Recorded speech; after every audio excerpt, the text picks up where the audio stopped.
And let me introduce our very special guest today, Javed Ali. मैंने कभी सोचा नहीं था कि मैं फिल्म म्यूज़िक में आऊँगा, मैं प्लेबैक सिंगिंग करूँगा। मैं बहुत लकी रहा हूँ कि मुझे जो गाने मिले हैं वो ऐसा नहीं कि चले गए, पता ही नहीं चला, सारे गाने सुने। सारे गाने आप किसी को बोलो तुम तक गाना, जश्न बहारा, गुजारिश, मैंने अपने आप को वक्त के साथ साथ इवॉल्व किया है, अपने स्टाइल को चेंज किया है। इस गाने में फिर वो टेक्सचर यूज किया किशोर दा वाला। गजरा रे तेरे गारे गारे नैना। जब मैं रहमान साहब को मिला, मैं बहुत इंस्पायर हुआ। उस टाइम पे ना मेरा घर ले रहा था मैं, तो लोन लेने के बाद में ना मैंने सर को बोला था, मैं sir don't worry after Ghajini ना यू विल अर्न मोर, जो भी फीस है आपका ना उससे 4 टाइम्स ज्यादा हो जाएगा। पर उन्होंने जो बोला वो हुआ।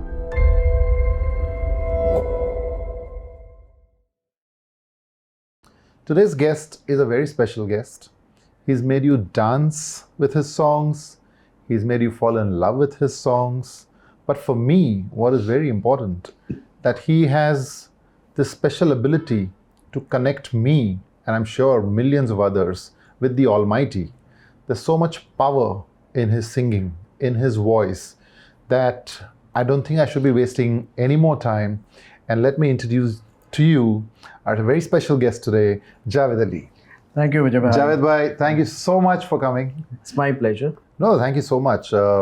जितना भी मैंने कहा मेरे ओपनिंग लाइन्स में वो एकदम सही है, and it's more than just the truth, because Javed भाई, ये तो मैं अपना पर्सनल आपको बता सकता हूँ कि मैं जब भी कोई श्राइन जाता हूँ, जैसे मैं शिरडी जाता हूँ, जैसे मैं निज़ामुद्दीन साहब दरगाह जाता हूँ माथा टेकने, बट मैं कोई प्रेयर या I go with a very open heart, and when I stand there with my hands wide, मेरे जहन में एक ही लाइन आता है आपका कि अर्जियाँ मैं सारी चेहरे पे लिख के आया हूँ, तुमसे क्या मांगूँ तुम खुद ही समझ। It is such a powerful line कि ऊपर वाले से कौन क्या ही मांग सकता है। नहीं, एक्चुअली हम सब उसके बच्चे हैं, एंड अपने पेरेंट्स के पास जब आप जाते हैं तो आपको कुछ कहने की ज़रूरत नहीं होती है, वो समझ लेते हैं कि आपको क्या चाहिए। तो बिल्कुल सही है। एंड ऑफ कोर्स प्रसून जी ने जो ये गाना लिखा है, राइट, मैं ऐसा मानता हूँ, इस तरह के जो गाने होते हैं, इस तरह का जो म्यूज़िक होता है, जो रहमान सर ने ये कंपोज किया है, ये बहुत बड़ी आपकी किस्मत होती है, बहुत बड़ा आपके कुछ अच्छे कर्म होते हैं कि जो इस तरह के गाने आपकी किस्मत में आते हैं और आपको मिलते हैं और लोगों की ज़िंदगी से कनेक्ट करते हैं और लोगों की ज़िंदगी को हील करते हैं इस तरह के गाने। तो मैं बहुत उन खुशकिस्मत लोगों में से एक हूँ कि जिनको इस तरह के और अनेकों तरह के इस तरह के गाने मिले हैं। So thanks to almighty. No, absolutely. Thanks to Almighty.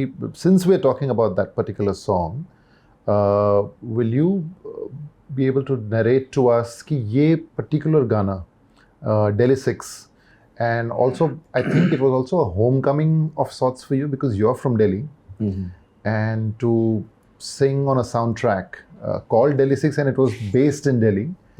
ये particular song आपको कैसे मिला?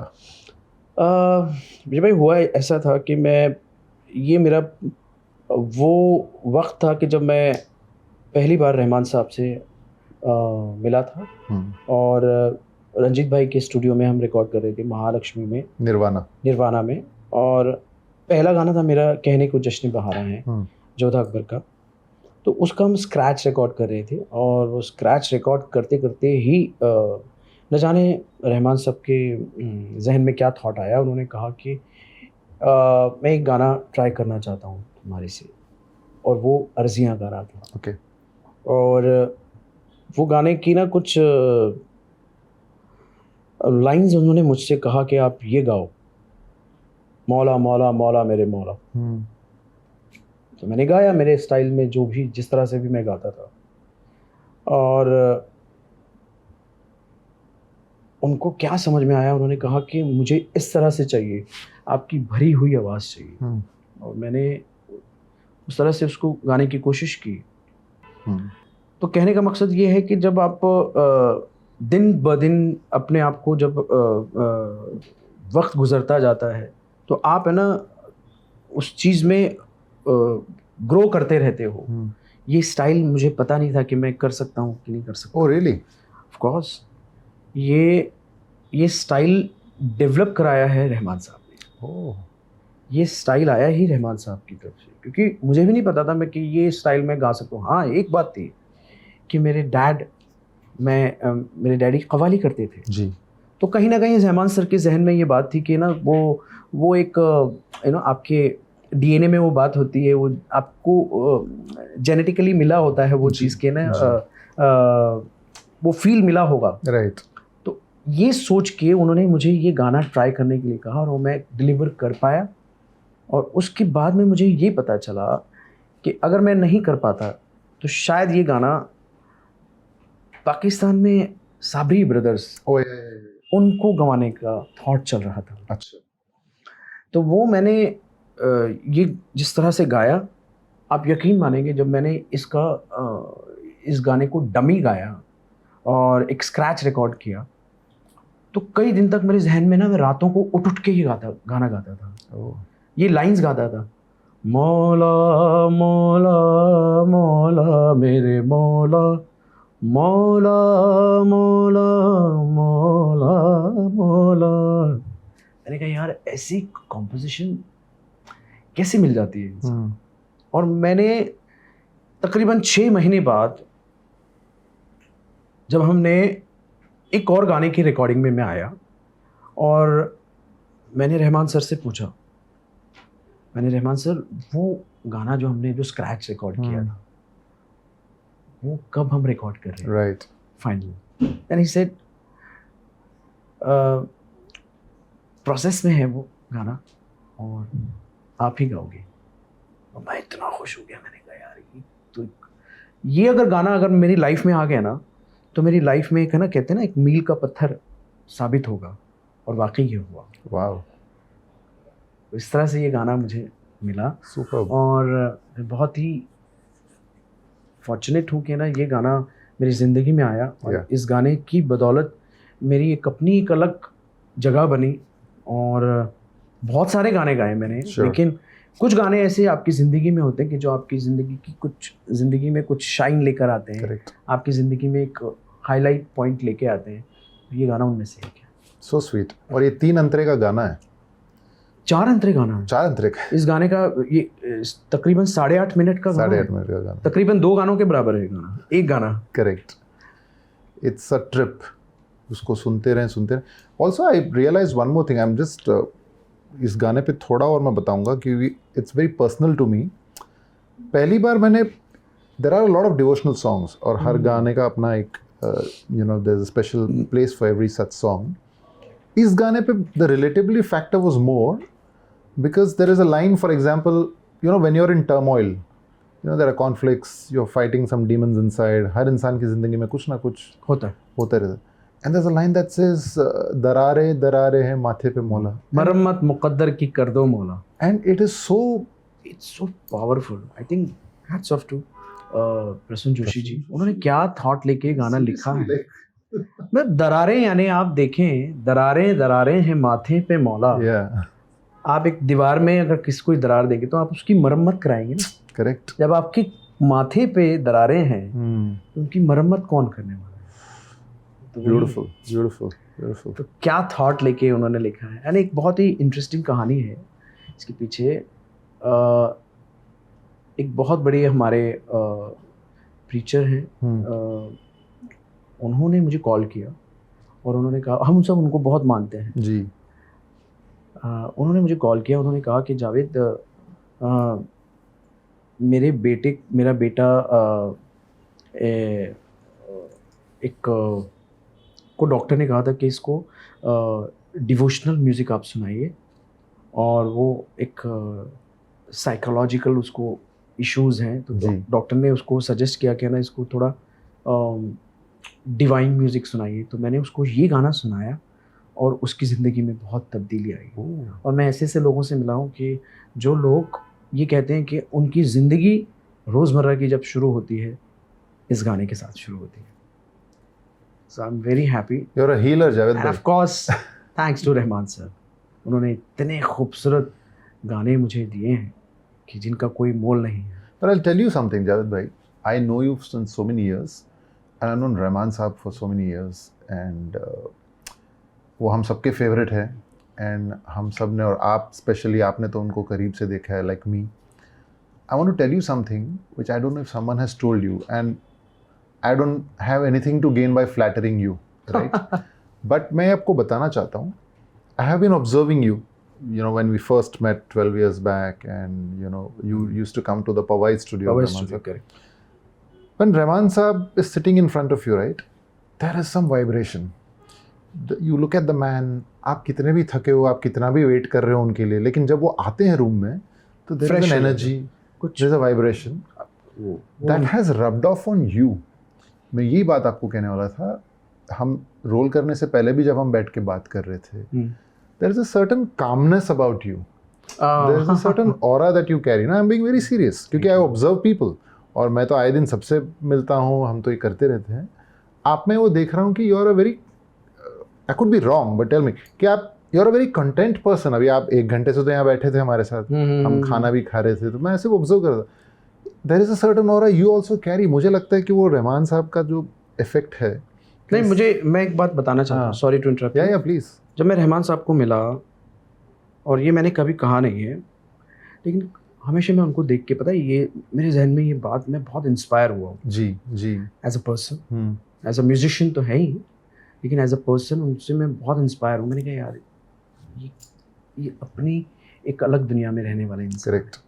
कैसे इंसान है कि जो अपना काम छोड़ के और प्रे के लिए चले जाते हैं. आई थिंक ऐसा बनना चाहिए इंसान को. तो वो मेरी ज़िंदगी में बहुत असर हुआ है उस चीज़ का. जो कुछ भी चल रहा हो, आप बीच में छोड़ के आप फ्राइडे की नमाज़ के लिए कहीं भी जाएंगे. अच्छा, ये चीज़ मैंने भी अपनी ज़िंदगी में उतारी है. मैं कॉन्सर्ट्स के लिए जाता रहता हूँ बाहर. जी. फ्राइडे का दिन होता ही है, फ्राइडे सैटरडे संडे कॉन्सर्ट्स होते हैं, तो अमूमन तौर पे हम फ्राइडे के दिन जुमा नमाज होते हैं. तो मेरा पहले ही ये मकसद रहता है कि मैं मस्जिद ढूंढूं और वहाँ पे नमाज़ पढ़ने जाऊँ. तो ये चीज़ें ना रहमान साहब की वजह से मेरी ज़िंदगी में बहुत उसका असर रहा है. अब थैंक गॉड कि आपको ये चीज़ महसूस हुई है. ये मैंने नहीं किया. करेक्ट. इसमें मैं इन्वॉल्व हूँ ही नहीं. ये कहीं ना कहीं से वो एक पावर है जो जिसने मेरे ऊपर भी वो असर डाला है, और आपको ये महसूस हुआ. Thank God. No, 100%. 100%. On that note मैं आपको बताना चाहता हूँ, बिकॉज यू मेंशन दिस, दुनिया का ऐसा कोई शहर नहीं जहाँ पे फ्राइडे को मैंने मस्जिद का है नहीं पता किया, टाइमिंग क्या होता है नहीं पता किया. हाँ. और कैब भी बुक करो कि वहाँ तो हमारी गाड़ियाँ नहीं होती थी, because he always wanted to pray at the masjid और अ दरगाह वेरेवर. तो I am quite used to that schedule. But yes, coming back, it is definitely visible कि जो मेरे जैसे शख्स हैं, who can observe, I definitely feel that. So it's working. उन्होंने मेरा एक बहुत ही अच्छा, बहुत ही अलग, हर गाने का अलग एक्सपीरियंस है रहमान साहब के साथ. जब मैं पहली बार उनके सामने गया, मुझे पता है कि इनफैक्ट कुन फाया कुन, पंचतन स्टूडियो नीचे वाला जो स्टूडियो है, और ऊपर वाला स्टूडियो तब सेट हो रहा था, जो रेड उसका जो ये पूरा उसका जो बैकग्राउंड है ना पूरा, तो उसका पहला गाना कुन फाया कुन रिकॉर्ड हुआ था वहाँ पे. First song. राइट. और सर ने मुझे बताया कि ना उस गाने में पूरा रॉ फील रखा है. उस गाने में कोई ऑटो ट्यून भी नहीं है. उस गाने के अंदर एकदम रॉ उसको रखा है. तो और एक एक गाने के पीछे एक एक हमारी इतनी इंटरेस्टिंग स्टोरी है. प्लीज टेल अस, कुन फाया कुन का क्या स्टोरी था, बैकग्राउंड स्टोरी? कुन फाया कुन का स्टोरी मैं बहुत शॉर्टली बताऊंगा. नहीं, शॉर्टली नहीं, आप लंबा बताइए, बिकॉज मैं बताता हूँ. हाँ प्लीज. आपको, मैं शायद है ना कहीं तो ट्रैवल कर रहा था नेक्स्ट डे, और मुझे कॉल आया 5 o'clock बॉम्बे में. हमने स्क्रैच रिकॉर्ड कर लिया था पवई में जी, बट फाइनल गाना हमने चेन्नई में रिकॉर्ड किया. तो मुझे कॉल आया कि the song is going for the shoot, so we have to finish the song today only, so you have to come tomorrow today. So I said okay. मैं एक धर्म संकट में पड़ गया। मैंने कहा कल का शो है, रहमान साहब का गाना है और इतना इम्पोर्टेंट, इतना बड़ा गाना है, इतना बड़ा गाना है तो मैं छोड़ तो सकता नहीं। तो मैंने कुछ भी मैनेज किया and I took a flight, 8:30 flight जो लास्ट फ्लाइट होती है जेट मुंबई चेन्नई। सो 8:30 की फ़्लाइट से मैं चेन्नई गया और मैं पहुंचा वहाँ पे, स्टूडियो में एंटर किया और स्टूडियो में मैंने देखा कि रहमान साहब बैठे हुए हैं, इरशाद कामिल साहब बैठे हुए हैं और गाना मैंने लिखा, एक पोर्शन मैंने लिखा गाने का और गाना मुझे याद तो था ही, मैं माइक पे चला गया। तो देन मुझे बुलाया रहमान साहब ने, ओके आपने वज़ू किया? आई सेड नहीं किया मैंने। ओके आप जाके वज़ू करके आइए। तो मैं गया, वज़ू करके आया, बाकायदा मैं वज़ू करके आया जैसे नमाज़ पढ़ने से पहले हम करते, फ्रेश हो गया। देन आके फिर वापस मैं खड़ा हो गया। देन ही सेड अपना सर ढक के, देन मैंने अपनी सर पे ना टोपी लगाई और फिर हमने गाना शुरू किया। और गाना शुरू किया, मैंने 2 लाइन्स ही गाई थी और बीच में से कोई शायद स्टूडियो में कोई एंटर हुआ, कोई तो भी वहाँ पे आई थिंक कुछ टेक्निकल कुछ था, तो कोई आया एंड रहमान सर ने उसको बहुत ज़ोर से शाउट किया उस बंदे को, hey why are you here, just lock the door, go outside। And then उन्होंने खुद ने स्टूडियो का लॉक किया या बाहर से बंद किया मुझे पता नहीं, लेकिन स्टूडियो एकदम लॉक हो गया। तो हम 3 थे स्टूडियो में, इरशाद साहब, रहमान सर और मैं। और मुझे जिस तरह से उन्होंने गवाया है, इनफैक्ट और वो गाना जिस तरह से उन्होंने मुझे गवाया है, मुझे कहा कि आप नाभि से गाओ, यहाँ से गाओ, इस तरह से वेरिएशन दो। एंड मैं भी थोड़ा अपना एक अलग जोन में था उसमें। एंड जब आप रहमान सर के लिए गाते हैं तो आप मैं कुछ अलग वाइब महसूस करता हूँ। तो आधा गाना होने के बाद में ब्रेक लिया एंड 2 घंटे के लिए रहमान सर पता ही नहीं कहाँ थे। अच्छा, हमने पूछा, देन हम लोगों ने ब्रेक लिया तो डिनर किया। डिनर करने के बाद में इरशाद साहब और हम दोनों बैठे हुए किधर गए, रात को 2 बजे आए वो वापस। एंड देन उसके बाद में सदक़ल्लाहुल अलीयुल अज़ीम दरूद शरीफ उसमें ऐड ऑन किया उन्होंने। कुछ होगा उनका क्रिएशन, ही एडेड इट, सदक़ल्लाहुल अलीयुल अज़ीम। एंड देन उसके बाद में हमने एक पोर्शन रिकॉर्ड किया उसके बाद में, एंड देन फिर हमने ब्रेक किया। फिर उसके बाद 2 घंटे के लिए रहमान सर पता नहीं कहाँ चले गए। अच्छा, घर में गए होंगे कहीं, किधर तो भी तो गए। एंड देन वापस आया, सल्लल्लाहु अलैहि वसल्लम जो उसका है, वो एंडिंग का, वो एंड का वो ऐड किया। आप यकीन मानेंगे, मैंने एक पोर्शन लिखा था उस गाने का और इरशाद साहब लिख भी रहे थे, कुछ चीज़ें लिख भी रहे थे, एंड ये भी साथ में ऐड हुआ और मैं गा भी रहा था। ऐसा नहीं कि गाना पूरा रेडी है और मैं सिर्फ गाना गा के, क्या ना, एक कहते हैं ना, एक हंडिया पकी हुई है और आप खा रहे हैं आके, वैसा नहीं था। सब कुछ एक साथ चल रहा था, क्रिएशन भी चल रहा था और रिकॉर्ड भी हो रहा था। तो ये एक, और फिर हमने ये गाना सुबह के 7 बजे तक एंड हुआ। इस तरह से हमने शुरू किया था, 10 से 11 बजे हमने शुरू किया था और सुबह के 7 बजे तक ये गाना एंड हुआ। राइट। एंड देन उसके बाद मैं सुबह की फ्लाइट लेके फिर बॉम्बे आया। अच्छा, you came back next morning. Wow, that's an amazing story. Javed bhai, I will take you back a few more years. जो first time when you sang for Rahman Saab, this was for Gajni. That song became a huge hit actually. Yes. To Meri Adhuri. गुजारिश And गुजारिश. And उस दौरान, I mean, I know you've done songs before that. आपने कजरारे किया था। हाँ, एक दिन तेरी राहों में आया था मेरा, उससे पहले बिग हिट नगाड़ा आया था। प्रीतम जी के बहुत सारे गाने हिट आए थे मेरे। But for us AR fans, मैंने कहा wow, this is a, but we were confused because the humming was Sonu. So हमको समझ में नहीं आ रहा था कि ये हुआ क्या, क्योंकि मैं भी थोड़ा सा हिला हुआ था, क्योंकि क्या हुआ जब गाना गा लिया था तो गाना गाने के बाद में, इससे पहले के गाने में बाद में बताऊंगा, पहले एंड से शुरू करते हैं। हाँ प्लीज। जब इस गाने का टीजर आया तो वो हमिंग स्टार्ट हुई, तो मुझे पता नहीं था, मैं रिकॉर्ड कर चुका था गाना। मैंने कहा मुझे लगा शायद मेरा ये गाना मेरा नहीं रहा, ऐसा मुझे, क्योंकि हमिंग सोनू भाई का आ रहा है तो जाहिर सी बात है गाना भी उनका होगा। करेक्ट। देन मैं थोड़ा वो एनडीटीवी पे ना कुछ उसका हमिंग, और फ्राइडे के दिन, थर्सडे के दिन मेरे ख्याल से ये थोड़ा सा एक टीजर शुरू हुआ था। मैं बहुत एक्साइटेड भी था और ना बहुत डरा हुआ था। मैंने कहा ये गाना इतना अच्छा गाना अगर मेरे हाथ से निकल गया। और जब ये गाने का प्रोमो, जब ये गाना पूरा शुरू हुआ और ये गाना आया तो मैं तो एकदम मैं कुछ अलग ही मैंने थैंक्स कहा ऊपर वाले को कि इतना अच्छा गाना मुझे दिया। इस गाने की स्टोरी ये है कि मैंने आई थिंक रहमान साहब यूएस स्टोर पे थे तभी, और मैं भी उस स्टोर का हिस्सा था। अच्छा। तभी तक मैंने कोई गाना नहीं रहमान साहब का कोई मेरा रिलीज नहीं हुआ था तभी।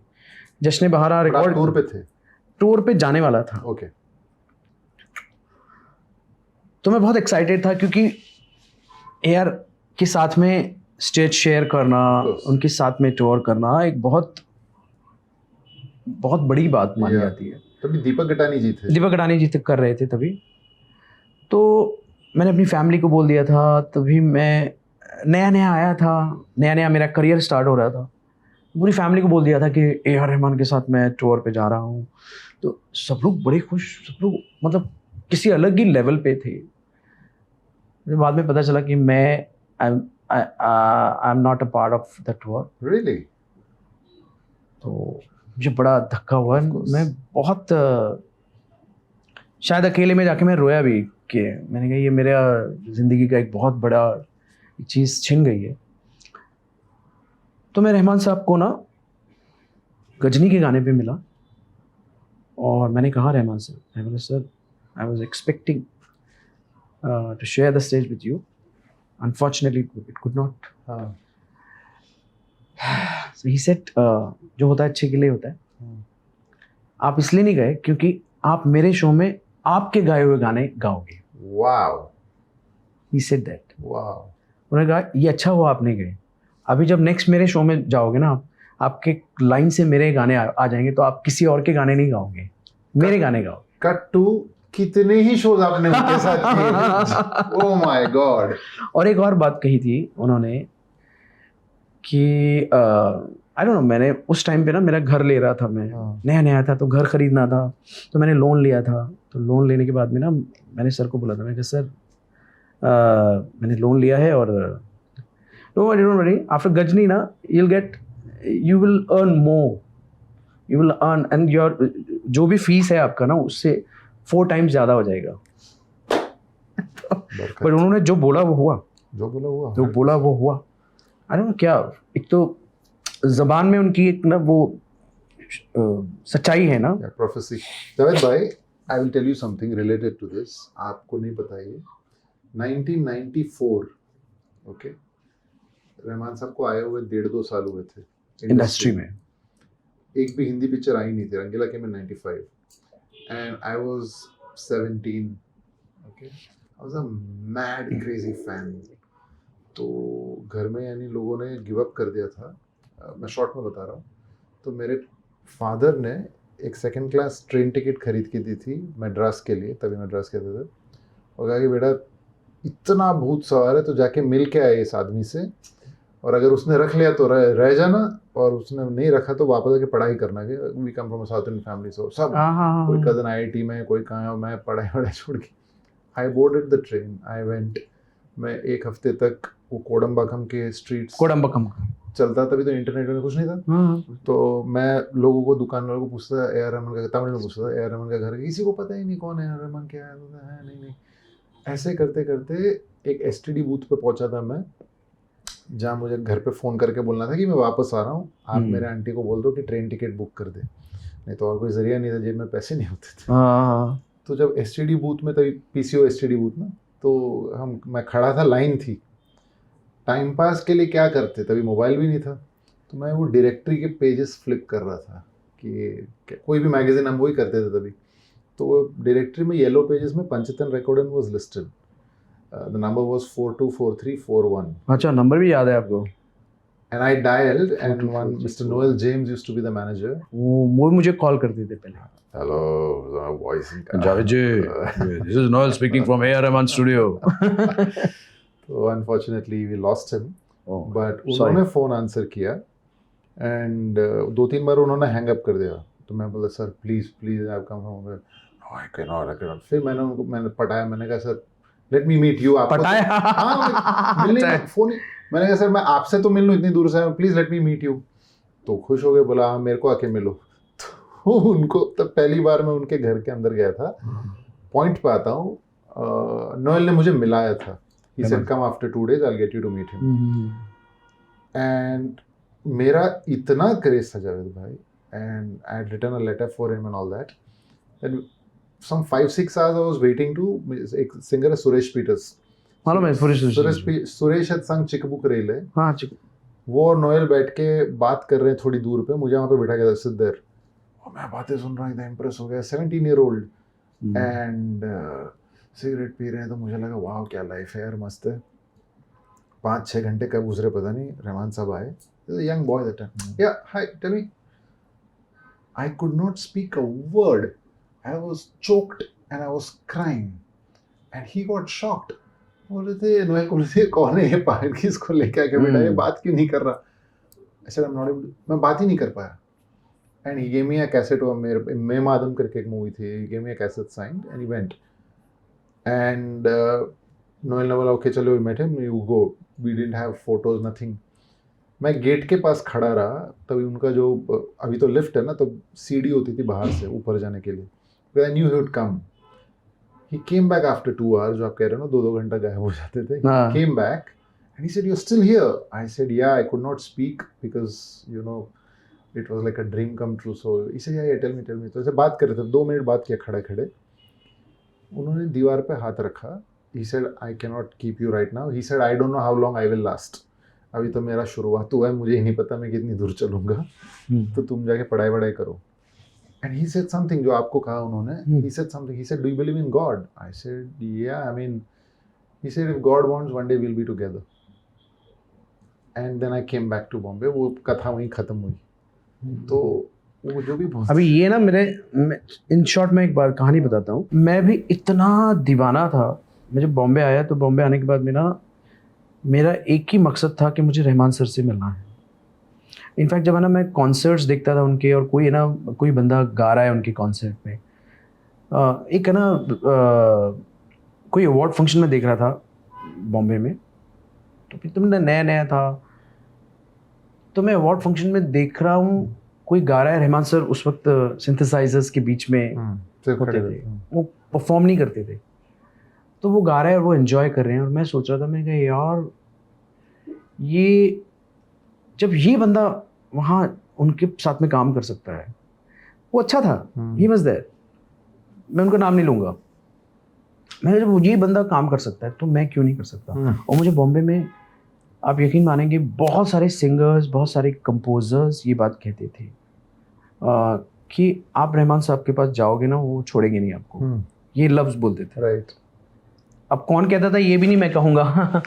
तो अजय दा का एक कॉन्सर्ट होने वाला था, राग रंजन करके, तो उसमें मैं रहता था, महालक्ष्मी रहती थी और अजय दा, बिकॉज उसका कॉन्सेप्ट ऐसा था कि ना वो उसमें रागा बेस्ड गाने होते थे, और उसको वो राग को वो इलेबोरेट करके बताते थे, एंड हम लोग वो गाने गाते थे।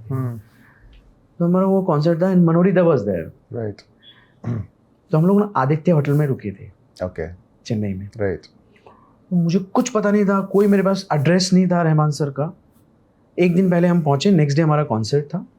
मैंने क्या किया, चेक इन करने के बाद में ना आदित्य में, और मैंने रिक्शा पकड़ा वहाँ से, बाहर से, आदित्य के सामने से, और मैंने बोला कि इतना मुझे पता था कि ए आर रहमान स्टूडियो बोला मैंने। अच्छा ए सीधा आर रहमान स्टूडियो मैं किसी को नहीं जानता था, और मैंने इतना बोला कोडम्बक्का में ए आर रहमान स्टूडियो। तो वो बंदा मुझे लेके गया वहाँ पे, और जो वॉचमैन था उससे मैंने बोला कि I am coming from Bombay and Mister Brijbhushan ji जो उनके दोस्त हैं, जी। आप जानते होंगे, ऑफ कोर्स। उन्होंने मुझे भेजा है। सो पहली बात तो वॉचमैन अंदर जाने ही नहीं दे रहा था, एंड देन उसके बाद में उन्होंने मुझे अंदर बुलाया, और वहाँ मैं तकरीबन 3-4 घंटे बैठा रहा। अच्छा और आई थिंक कौन था, नरेश अय्यर का कुछ गाना रिकॉर्ड हो रहा था। हाँ। मुझे गाना भी पता है वो कौन सा गाना रिकॉर्ड हो रहा था। This was which year? That was in I think 2000 2005 या 4 की बात होगी। क्योंकि उसने रंग दे बसंती में नरेश ने गाया था। उसकी बात की बात है। ओके उसके बाद में नरेश का अच्छा चल पड़ा था Correct. उसके बाद में। एंड नरेश इतना अच्छा लड़का है ना, बहुत ज़बरदस्त। वो आया, वो भी मुझे मिला पहली बार, मिले, हाय हाय हाउ यू, वो बड़ा अच्छे से मिला, मेरा बड़ा अच्छा दोस्त है। तो उसने फिर मैं रहमान नहीं क्या हुआ उसके बाद रहमान सर ना 2 व्हीलर पे आए कोई। हाँ 2 व्हीलर, वो यूज्ड टू ड्राइव वो बाजू में जाने के लिए। तो मैं एकदम सरप्राइज हो गया, मैं अच्छा ये है। तो 2 व्हीलर पे आके मैं बोला sir I am Javed Ali and Brijbhushan ji ने मुझे भेजा है। He said, okay, so you came for what? I mean, we have a concert tomorrow with Ajay ji. Oh. So he said, finish the concert and come after the concert tomorrow. तो मैं एकदम बड़ा खुश हो गया, मैंने कहा Rahman sir ने मुझे बुलाया है। तो महालक्ष्मी को आके मैंने बताया, तो महालक्ष्मी ने मुझे कहा कि you'll get the song tomorrow. No, definitely you'll get the song. अब मैंने कहा मैं मिल ही लूँ, गाना बजाना तो बात की बात है। करेक्ट। देन मेरा कॉन्सर्ट में ध्यान ही नहीं था। ओह मैं सोच रहा था कॉन्सर्ट कब ख़त्म हो और मैं कब वहाँ जाऊँ। राइट। मेरा बिल्कुल ध्यान नहीं था कॉन्सर्ट में। कॉन्सर्ट फिनिश किया और पहला काम मैं चला गया फिर दोबारा से नेक्स्ट डे, एंड फिर वापस बैठा हूँ, गाना मेरे ख्याल से हाँ उस दिन गाना रिकॉर्ड हो रहा था। एंड देन उसके बाद में वो आने के बाद मुझे कहा कि सिंग समथिंग। वो पता है पंचतन स्टूडियो की राइट साइड में एक रूम होता था कॉर्नर में ना, मीटिंग रूम, और वहाँ पे सोते भी थे हम, बहुत सोया हूँ मैं वो रूम में। तो वहाँ पे उन्होंने कहा कि सिंग समथिंग, मैं गाया और मैं बड़ा घबराया हुआ था, मैंने बहुत अच्छा नहीं गाया था उसने। क्या आपने ऐसे ही कुछ गाया था? ऐसे कुछ रैंडमली कुछ गा लिया, और तो मुझे नरेश ने ये बात कही थी कि रहमान सर का गाना मत गाना, हाँ। कुछ अलग चीज़ गाना, वो ज़्यादा पसंद करते हैं। तो शायद मैंने उस टाइम पे ना कजरारे कजरारे गाना गा लिया था। तो मैंने कहा सर मैंने शंकर जी के लिए कुछ गाया है, ओके सिंग समथिंग जो शंकर के लिए गाया है। अब वो गाना ऐसा नहीं था कि मैं सुना पाऊँ कजरा रे कजरा, अब वो गाना थोड़ी मैं रहमान सर को सुनाऊंगा। वो अच्छा गाना है, बट क्या होता है ना, एक सिंगर को ना एक ऐसा गाना अपने आप को साबित करने के लिए सुनाना पड़ता है कि जिसमें उसकी काबिलियत नजर आए। और मैंने कुछ तो भी सुनाया कुछ रैंडमली, और मैं बहुत ख़राब गाया उसने, बहुत ही ख़राब। बहुत ही ख़राब गाया, मुझे पता है मैं बहुत अच्छा कर सकता था, बट रहमान सर की जो आँख है ना, वो देख लेती है कि इसके अंदर कुछ बात है। सो उन्होंने एक वर्ड बोला, एक सेंटेंस बोला, I'll see if there is something for you. अब मैं थोड़ा निराश हो गया। आपको तभी चाहिए था? हाँ, क्योंकि महालक्ष्मी ने मुझे बहुत चढ़ा दिया था और कहा था कि अरे you'll get the song, you don't worry, you're going there and you'll get the song. Sir मैंने कहा यार अब तो कुछ भी नहीं, मैंने कहा मैं चला गया वहाँ से मिलके। कट टू 7 महीने बाद मुझे कॉल आया। ओह। और वो भी किसका, ब्रिज जी का। तो Brij ji, Javed Rahman is searching a new voice for Jodha Akbar and can you go tomorrow to Chennai? और मैं कहीं तो भी कॉन्सर्ट में जा रहा था, और मैंने कुछ मैनेज किया और मैं नेक्स्ट डे चेन्नई चला गया, और उसके बाद जश्न बहारा गाना मैंने रिकॉर्ड किया। तो एक एक गाने की ऐसी ऐसी स्टोरीज़ हैं, end of course Rahman sir के साथ में जो भी हमने वक्त बताया, जो भी उन्होंने बोला है या जो हमने बात की, वो एक एक बात दिल पे लिखी हुई है। Amazing, this is really amazing. तो अच्छे अच्छे गाने ऑफ कोर्स वहाँ मिले मुझे। एक गाना था किलीमांजारो। अमूमन तौर पे हम उस गाने के बारे में ज़्यादा बात नहीं करते। एंदिरन रोबोट में। So I just want to tell, Endiran was Rajnikant ji and Aishwarya Rai, and it was a huge hit directed by Shankar. one of the most acclaimed directors, Shankar. Please. तो वो उस film का किसी ने मुझे बुलाया और वो गाना किसी ने गाया हुआ था पहले। Okay. अब मुझे हेडफोन्स दिए और रहमान सर ने कहा कि just learn the tune, I will be back after some time. तो मैं बैठा रहा, वो लर्न करता रहा, वो समझ में ही नहीं आ रहा, मुझे ट्यून समझ में नहीं आ रहा।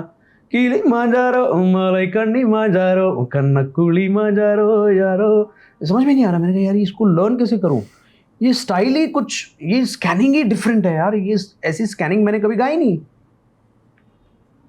मतलब कॉमन स्कैनिंग नहीं है ये। कीली मांजारो मलाई कन्नी मांजारो कन्ना कुली मांजारो मोहनजादारो उन्निलोनजादारो भैये कोलंजादारो यारो यारो, डिफरेंट। ऐसा लगता है कि जैसे कोई फोक का कुछ, तो मैंने कभी गाया नहीं था, पर मैंने ना ट्यून स्मार्टली, मैं बड़ा थोड़ा होशियार हूँ, मेरा ग्रास्पिंग पावर बहुत अच्छा है, मैंने वो ट्यून याद कर ली और था तमिल। पहली बार मैं तमिल गा रहा Okay, that was the first Tamil song. तो मुझे रहमान साहब ने, जब मैं आया ट्यून याद कर ली, वर्ड्स में लिखे, डिक्शन में थोड़ा थोड़ा, अभी मैं नॉन तमिलियन हूँ तो Right. मुझे तो प्रॉब्लम होगा ही थोड़ा सा, पर उन्होंने इतने अच्छे से उन्होंने गवाया मुझे, और मुझे कहा कि साउथ में उदित जी की आवाज़ बड़ी लोग लाइक करते हैं, Correct. So try to sing like a Udit Narayan. Oh. उन्होंने कहा था मुझे, तो मैं पहली बार ये बात बोली है, try to sing like a Udit Narayan. तो मैंने कीली माजारो कन्ना कुली माजारो मैंने स्माइल के साथ गाया। अब वो क्या, एंड देन इतना पसंद आया, वो गाना कुछ अलग लेवल पे रिकॉर्ड हुआ। Yeah. फिर उस गाने के 3 वर्जन मैंने गाए, Oh. तमिल भी गाया, तेलुगु भी गाया और हिंदी वर्जन भी। Right. तो ऐसे ऐसे सब स्टोरीज है। तो बड़े गाने जैसे कुन फाया कुन, जश्न बहारा, गुजारिश, तुम तक, ये गानों की तो बारे में हम बात करते रहते हैं। कुछ ऐसे गाने हैं, Right. Hidden gems. हाँ, जैसे पुली एक फिल्म थी। Yeah. पुली के लिए मैं इंदौर मेरे 31st कॉन्सर्ट के लिए जा रहा था, और मुझे लास्ट फ्लाइट, नेक्स्ट डे मुझे अर्ली मॉर्निंग फ्लाइट पकड़नी थी। अगर मैं वो फ्लाइट मिस करता तो मैं शायद नेक्स्ट डे का शो नहीं कर पाता। लास्ट मोमेंट तक रहमान सर ने मुझे 8:30 बजे मुझे छोड़ा, और लास्ट फ्लाइट एयर इंडिया की मैंने पकड़ के वापस मैं बॉम्बे आया, और नेक्स्ट डे की फ्लाइट में नहीं। ऐसा रावण के टाइम पे भी ऐसे ही, रांझा रांझा गाने की। So beautiful song. Yeah. Oof. तो सारे, और मैं बहुत लकी रहा हूँ कि मुझे जो गाने मिले हैं वो ऐसा नहीं कि चले गए, पता ही नहीं चला, सारे गाने सुपर हिट है। सारे गाने सुपर हिट। सारे गाने, आप किसी को बोलो तुम तक गाना, जश्न बहारा, गुजारिश, या अर्जियाँ, Every song. या एंदिरन किली मांजारो, Correct. या फिर और ये रावण का गाना। Yeah. By the grace of God. तो जो कॉम्बिनेशन रहमान सर के साथ में हमारा बना है, by the grace of God, वो बहुत ही उसकी बात ही अलग है। एंड जब रहमान साहब के साथ में मैंने डिफरेंट तरह के गाने गाए, तब मुझे यहाँ पे बाकी लोगों ने, Which is true, because Javed bhai, as humans, we are limited in. हालांकि एक और, सॉरी, नहीं बोलिए। हालांकि रहमान सर के साथ में गाने से पहले मेरे 2-3 सुपरहिट गाने आ चुके थे। करेक्ट। नकाब फिल्म का एक दिन तेरी राहों में बाहों में, बहुत बड़ा गाना था। पिक्चर नहीं चली थी, लेकिन ये गाना, इस गाने की वजह से लोग पिक्चर देखने के लिए गए। एंड देन उसके बाद नगाड़ा नगाड़ा एक गाना रिलीज हुआ उनके साथ में, प्रीतम दा के साथ में। उसके बाद जश्न बहारा, जोधा अकबर। That was जब वी मेट, राइट? जब वी मेट। अच्छा, जब वी मेट का भी एक स्टोरी है। हाँ। जब वी मेट मेरे पास कैसे आया नगाड़ा नगाड़ा गाना, क्योंकि उस वक्त ना रॉक स्टार बना रहे थे इम्तियाज सर जी, जॉन इब्राहिम को लेकर। ओके। और उसमें मैंने रांझा रांझा गाना स्क्रैच रिकॉर्ड किया, जो रावण में आया बाद में। Really? Oh, I don't know the कितनी story. कितनी कमाल की स्टोरी है ना। वो गाना मैंने ना स्क्रैच रिकॉर्ड कर रहा था रॉकस्टार के लिए, जो बाद में आया रावण में। तो वहाँ मेरी आवाज़ इम्तियाज़ सर ने सुनी और उन्होंने कहा, जब प्रीतम दा के साथ में काम कर रहे थे, उन्होंने कहा मैंने एक लड़के को सुना है वो रहमान के यहाँ, जावेद अली, उसको नगाड़ा नगाड़ा गाना गवाते हैं हम लोग। और फिर मेरे पास ये गाना आया। चल भाई, हम लोग पहले तो मैं let me complete what I was saying कि as human beings we are limited in our foresight, which means I am taking you back कि उस मोमेंट पे जब आपको पता चला कि आप वो टूर का हिस्सा नहीं हो, आप पे जो डिसअपॉइंटमेंट गुजरी होगी, क्योंकि हम सारे लाइफ में डिसअपॉइंटमेंट से गुजर चुके हैं। बिल्कुल। When you look back at hindsight, हमको लगता है कि अरे सब अच्छा ही हुआ, बट उस मोमेंट पे हमको लगता है यार ये क्या है। Did you ever figure out, I mean of course उसके बाद तो like you created history with the great Rahman साहब, जो आपने तभी नहीं सोचा होगा ये सब हो जाएगा 10 साल में। डिड यू एवर फिगर कि why you were not part of the tour or what happened or आज रियलाइज होता है कि अच्छा हुआ कि मैं नहीं गया उस वक्त। और रहमान सर का जो विजन था वो बहुत आगे का विजन था। करेक्ट। वो मैं नहीं देख पा रहा था उस वक्त, पर आज मैं रियलाइज़ करता हूँ कि इंसान की ज़िंदगी में जो उसको नहीं मिलता ना, बहुत अच्छा होता है। अगर ये समझना हम शुरू कर देना तो हमारी ज़िंदगी बड़ी आसान हो जाएगी। So true. अगर हमारी ज़िंदगी में वो एक लाइन है ना, कभी किसी को मुकम्मल जहां नहीं मिलता। ऐसा दुनिया में कोई भी इंसान नहीं होगा जिसको मुकम्मल जहां मिल गया होगा। भले ही वो मुंह से कहे, लेकिन उसके अंदर की आत्मा वो बात मानने को तैयार नहीं होगी। तो मेरी लाइफ में अगर मैं वो टूर में जाता तो मैं, जाहिर सी बात है, मैं अपने गाने तो थे नहीं मेरे, तो मैं किसी और के गाने गाता, मैं रहमान सर के और सिंगर्स के गाने गाता मैं।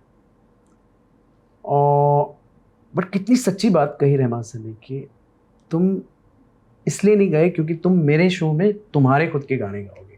आज मैं रहमान सर के शो में जाता हूँ, मेरे अपने गाने गाता हूँ। आई हैव जश्न बहारा, गुजारिश, तुम तक, कुन फायकुन, अर्जियाँ, किलीमांजारो, बहुत सारे गाने सारे गाने। सो उस वक्त बहुत मैं कोने में जाके अकेले में जाके मैं रोया भी था। और मुझे बड़ा दुख हुआ था जब मुझे ये पता चला कि ना, Javed you are not a part of this tour. मुझे दीपक जी के यहाँ से कॉल आया। मैंने पूछा रीज़न क्या है, क्यों रीज़न क्या है? तो उन्होंने कहा कि ना, आई थिंक ना जो टूर का जो ना एक वो बहुत लंबा हो रहा है, थोड़ा सा उसको क्या कहते हैं ना, कुछ कट डाउन करना है हमको। तो वो कट डाउन में मैं एक छोटा सा हिस्सा बन गया और मैं उससे बाहर आ गया। बट आज ये फील होता है कि बहुत सही है। तो पॉजिटिव देखता हूँ हर चीज़ में। मुझे ना एक स्टाइल में एक बांधने की ज़रूर है ना, कई लोगों के ज़रिए वो एक कोशिश हुई कि अभी चलो ठीक है यार, सूफीज़म में इसको साइड में डाल देते, बट ऐसा नहीं हो सका। इसकी वजह ये बताता हूँ कि मुझे गुजारिश भी गवाया गया, मुझे एक दिन भी गवाया गया, मुझे श्रीवल्ली भी गवाया गया, मुझे तू जो मिला भी गवाया गया, मुझे तू ही हकीकत भी गवाया गया, मुझे आ जाओ मेरी तमन्ना भी गवाया गया। और सारे गाने हिट हैं, सारे गाने हिट। और सब जॉनर्स। अब मुझे ना टिंकू जिया भी गवाया गया, मुझे कजरारे भी गवाया गया, मुझे नखाड़ा भी गवाया गया, है ना। सारे, आप कौन सा गाना बोले आपकी मैंने ये गाना नहीं सुना है, ऐसा है ही नहीं। That's why I said his songs make you dance, his songs make you fall in love. विजय भाई, एक चीज़ बताइए, मैं कभी ये बात बोला नहीं किसी को भी, बट क्योंकि इतना अच्छा माहौल बना हुआ है, कोई भी एक बंदा कोई वर्सेटाइल है। मैं ये नहीं कह रहा कि मैं बहुत ज़्यादा अपने आप को सुपीरियर बता रहा हूँ, ऐसे नहीं, बट उसके एग्जाम्पल्स भी हैं। एक बंदा है, वो ये भी कर सकता है, वो ये भी कर सकता है, और ऐसा नहीं कि उसने प्रूव नहीं किया, उसका जो भी काम अलग चीज़ में आया वो एक्सेप्ट हुआ है।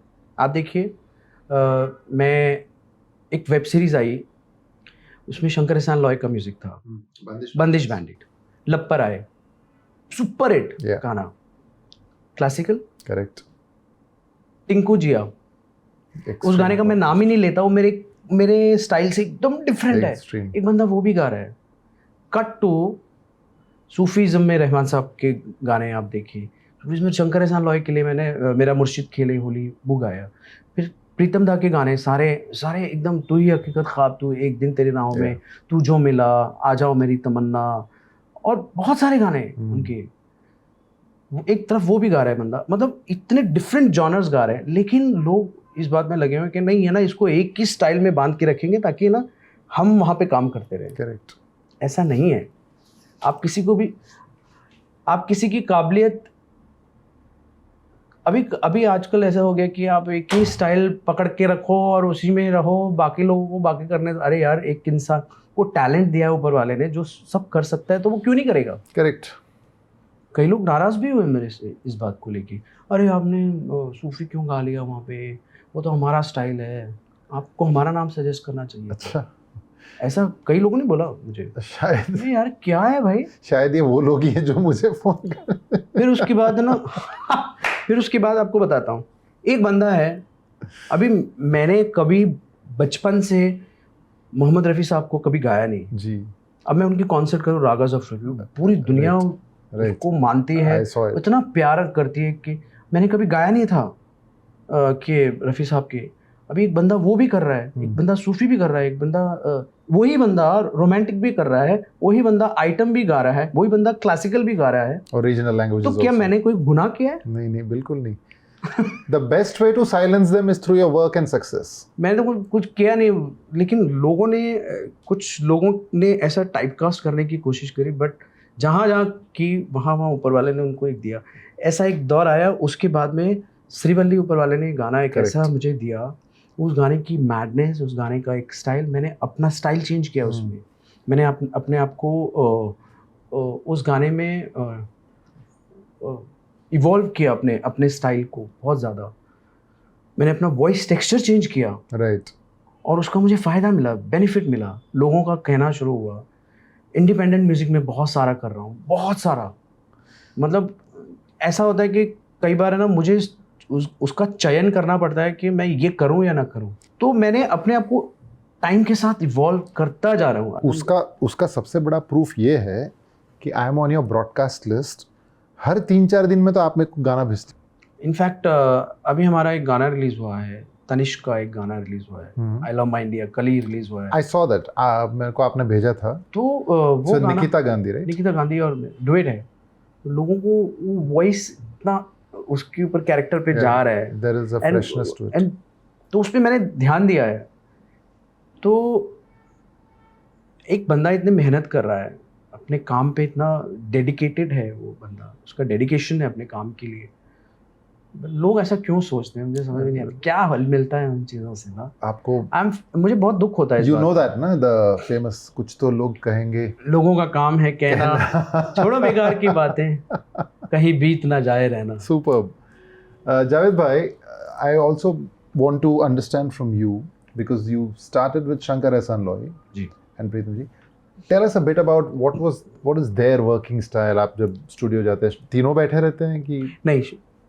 तीनों ऑलमोस्ट होते थे। शंकर जी क्योंकि खुद एक बहुत बड़े आर्टिस्ट हैं जी, तो उनका गाना गाने के लिए आपको, जब भी मैं ऐसा मानता हूँ, आपको कमर कस के जाना पड़ता है, क्योंकि वो खुद इतने बेहतरीन आर्टिस्ट हैं। पर उन्होंने, जब मैं गाना रिकॉर्ड कर रहा था ना, लब पर आए वेब सीरीज़ बंदिश बैंडिट का, और एक गाना था उनका मेरा मुर्शिद खेले होली, उन्होंने कॉम्प्लीमेंट दिया था मुझे और कहा था कि इंडस्ट्री में 1 या 2 या 3 सिंगर्स हैं जो ये गाना इतनी फास्ट गा सकते हैं। वाह। एंड जावेद अली उनमें से एक है, 2-3 नामों में से एक है। और शंकर जी बहुत प्यार करते हैं मुझे, बहुत ही ज़्यादा। उनकी गणपति महोत्सव में भी वो हर साल मुझे, अब अनफॉर्चुनेटली कभी कभी मैं बाहर रहता हूँ, एक साल में गया भी, 2 बार गया हूँ मैं उनके यहाँ। तो उनका एक स्टाइल है, और शंकर जी का एक स्टाइल है ना, बहुत ही लाइटली वो बात करते हैं। अरे चलो अभी क्या तुमको बताने की जरूरत है, चल ना स्टेज माइक पे जाना, तो अरे 2 मिनट में हो जाएगा यार। वो इतना लाइट फील कराते हैं ना एक आर्टिस्ट को कि आपको लगता ही नहीं कि आपको आपके सर पे से सब कुछ उतर जाता है राइट और आपको ऐसा लगता है आपको वहाँ पे जाके ना सिर्फ मज़ा करना है, गाना रिकॉर्ड नहीं करना। ओह फैंटास्टिक, इस तरह से वो गवाते हैं। So Kajrare was like that. Kajrare was like that and Kajrare हमने विद इन 45 मिनट्स रिकॉर्ड कर लिया था, 40 मिनट्स में रिकॉर्ड किया था। And you knew it was going to be picturized on Amitabh ji. Bachchan, तो मेरा उसके ऊपर स्टडी था कि जब मुझे कहा गया मैं कहाँ अमिताभ बच्चन की, तो मुझे बाद में पता चला कि Abhishek is also there in that song, but मैंने अपने माइंड में रखा था अमिताभ बच्चन जी को। और क्योंकि इतना बड़ा गाना था, यशराज का गाना था, शंकर एहसान लॉय का म्यूज़िक था, तो मैंने कहा यार कुछ भी हो आपके हाथ से जाना नहीं चाहिए ये गाना, आपको उसके अंदर 100% देना है अपना। तो मैंने ना एक आइडिया लगाया और मैंने कहा यार मेरी आवाज़ तो, मैं तो इतनी हैवी आवाज़ है नहीं, तो मैं सोचता हूँ किशोरदा कैसे गाते अगर ये गाना गाते। गजरा रे तेरे कारे कारे नैना, इंतहा हो गई इंतजार की, That is how you prepped. आईना कजरा रे कजरा, तो मैंने इमिटेट किया किशोरदा को। आपने शंकर जी को बताई थी ये बात? नहीं, उनको बताई ही नहीं, मैंने बिना बताए मैंने किया। बाद में भी नहीं बताया? बाद में भी नहीं पता, उनको इंटरव्यू के थ्रू पता चल गई होगी ऑफ कोर्स, लेकिन क्योंकि ये गाना नेशनल एंथम बन गया था उस साल का, और मेरी लाइफ का पहला हिट गाना था। हालांकि ये गाना हर सिंगर की ख्वाहिश होती है कि उसको ऐसा गाना मिले जो उसके नाम पे याद रहे। अभी ये गाना अगर मैं कजरारे मेरे नाम पे गाना नहीं है, बिकॉज अलीशा जी का मेन पोर्शन है इस गाने में, और हम भी उस गाने में हैं जी। मेरी तमन्ना यही थी कि मुझे कुछ सोलो हिट गाना मिले, वो मिला एक दिन तेरी राहों में बाहों में बनाओ में। और कट में एक और बात बताना चाहता हूँ, मेरा और ना प्रीतम दा का भी जो कॉम्बिनेशन है वो बहुत ही वर्क किया है उस कॉम्बिनेशन ने। और जितने भी उनके गाने मैंने गाए हैं, एक दिन तेरी राहों में बाहों में बनाओ में, तू ही हक तक खा तुम मिले, टाइटल सॉन्ग, तू जो मिला, नगाड़ा नगाड़ा, जो भी गाने उनके लिए मैंने गाए हैं वो लोगों ने बहुत पसंद किए हैं। और ये उनकी कॉम्पोजिशन के साथ में मेरी वॉइस का टेक्सचर बहुत अच्छा। कि आप जब बैठे हुए होते हैं, एक कंपोजर आपको एक सॉन्ग सिखा रहा होता है, बता रहा होता है, what is the mental processing that goes on? Because you've seen someone like A.R. Rahman working, and now sitting in front of, say, someone like Pritam. What is his style like, and how do you relate to that? उनका style कैसे होता है? अलग है काफ़ी या बहुत अलग है, अप्रोच डिफरेंट है, बहुत ही डिफरेंट अप्रोच है। एक गाना अभी मैं डंकी के लिए गा रहा था उनके लिए, तो कुछ पेट्रियाटिक चल वे वतना गाने का टाइटल था, तो वो गाना बहुत ऊपर था, बहुत हाई रेंज में उनके जो गाने जो होते हैं वो, क्योंकि खुद ऊपर गाते हैं Pritam. But he doesn't sing, I have never heard him. फिल्मों में नहीं गाते, थैंक गॉड, उसके लिए हमने इतने अच्छे अच्छे गाने गा लिए। अगर वो गाते होते तो शायद वो खुद ज़्यादा अपने गाने गाते, बट वो बहुत ऊपर गाते हैं, उनका एक स्टाइल ही है। तो वो गाना गाते वक्त ना उन्होंने मुझे कहा कि और ये गाना चल वे वतना मुझसे पहले और भी बहुत लोग गा चुके थे,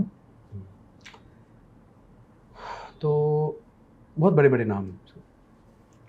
तो वो गाना अब मैं गया तो मैंने कहा यार मैं भी अपना बेस्ट में बेस्ट दूंगा, अभी क्या करना है। तो मैं गाया तो वो मैंने कहा ये मेरा लाइफ का लास्ट गाना है, पहला और लास्ट गाना है। इसके बाद मैं उस तरह से मैं वो उस जुनून के साथ गाया वो गाना। आप गाना सुनो, आपको चल वे बदना डंकी का गाना। तो उनका एक स्टाइल ये है कि वो तो गाने में उनको एक टेक्सचर, वॉइस का फील और गाने का जो वो डिज़ाइन है वो बहुत ही उनके अकॉर्डिंग होना चाहिए। उनका एक स्टाइल है एक सिंगर को सुनने का, उसका वो कैसा साउंड करता है, वो दोनों वो सारी चीज़ें आनी चाहिए। और कोई भी आर्टिस्ट अगर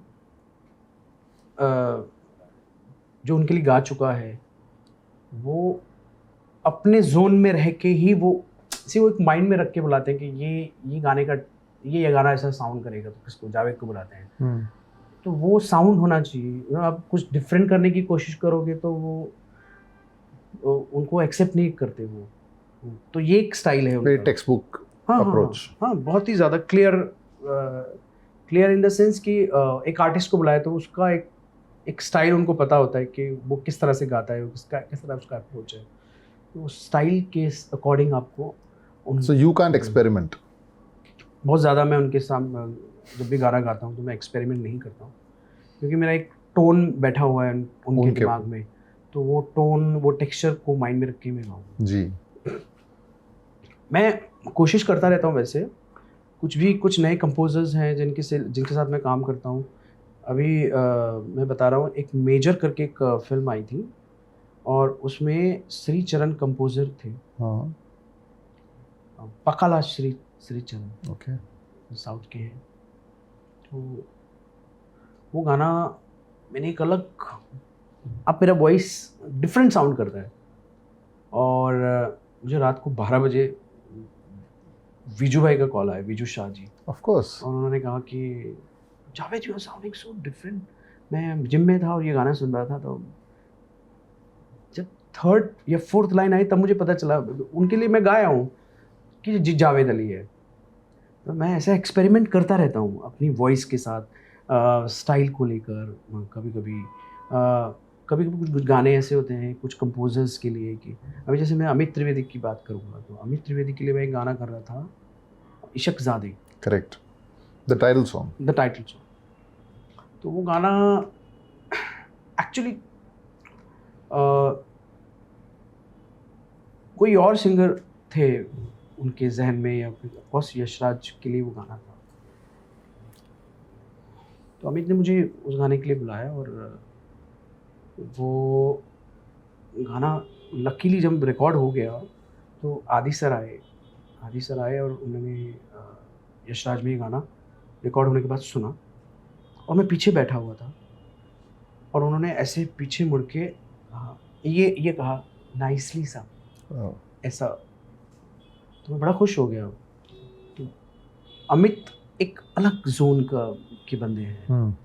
उनका भी बहुत एक्सपेरिमेंटल रहता है, आप नया क्या साउंड करेक्ट। अभी मैं उन्होंने जो आज़ाद करके एक कोलैब किया था, तो उसके लिए गाना किया। तो मैं गाना गाने के बाद, वो ही वॉज नॉट देयर, उनका असिस्टेंट रिकॉर्ड कर रहे थे। तो मुझे 2 दिन बाद उनका मैसेज आया, फाड़ दिया आपने गाने को, ऐसा किया है।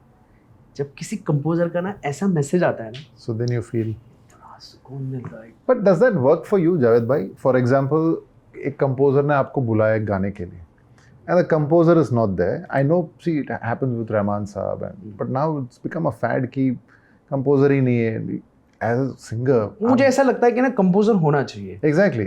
मुझे ऐसा लगता है कि जब तक कंपोजर और सिंगर का ना एक कॉम्बिनेशन नहीं बनेगा ना, तो कुछ मैजिक क्रिएट नहीं होता, एक एनर्जी क्रिएट नहीं होती। इनफैक्ट ना इशक ज़ादे के टाइम पे अमित मौजूद थे वहाँ पे, और तब हमने वो रिकॉर्ड किया था गाना। और इनफैक्ट ये बहुत ज़रूरी है कि सिंगर के सामने कंपोजर मौजूद रहे। राइट। आज की ऐसी दुनिया में, इतनी दौड़ भाग की दुनिया में, मुझे पता है कि कभी कभी पॉसिबल नहीं हो पाता है,